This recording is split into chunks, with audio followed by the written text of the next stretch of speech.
Hi అండి, అందరికీ నమస్కారం. ఎలా ఉన్నారు? అందరూ బాగున్నారా? ఈరోజు మన వీడియోలో బియ్యపిండితో చపాల చెక్కలు ఎలా తయారు చేయాలో చెప్తున్నాను. జాగ్రత్తగా చూడండి. దీనికోసం ముందు రోజు నైతే ఒక 1/2 kg బియ్యపిండిలో ఒక చిన్న టీ గ్లాస్ అంత వాటర్ పోసి కలుపుకొని పక్కన పెట్టుకోవాలండి. దీంతో పాటుగా సపరేట్గా వేరే కప్లో ఒక 4 స్పూన్స్ పచ్చిశనగపప్పును వేసి శుభ్రంగా కడిగి నైట్ అంతా నానబెట్టుకోవాలండి.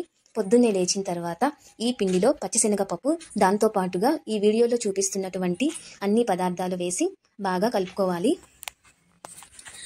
చూడండి, వీడియోలో చూపిస్తున్నట్లుగా కొంచెం నీళ్లు తీసుకొని కలుపుకోండి. అవసరమైతే మీకు అవసరం అవుతుంది అనిపిస్తే కొంచెం వాటర్తో కలుపుకోండి, లేకుంటే వద్దు. మరి గట్టిగా కలుపుకోవద్దు, అలానే మెత్తగాను కలుపుకోవద్దండి. గారెల పిండిలాగా కలుపుకోవాలి. దీనిని చిన్న చిన్న ముద్దలుగా చేసి వాటిని అప్పల్లాగా ఒత్తుకొని బాండీలో వేసుకోవాలండి. ఈ రెసిపీ నిజంగా చాలా బాగుంటుందండి. పిల్లలకి, పెద్దవాళ్ళకి అందరికీ బాగా నచ్చుతుంది. ఖచ్చితంగా ట్రై చేయండి. ఇవి బాగా ఎర్రగా కాలేలోపు దీనిలోకి కాంబినేషన్గా ఉల్లిపాయ కారం చేసుకుందాము.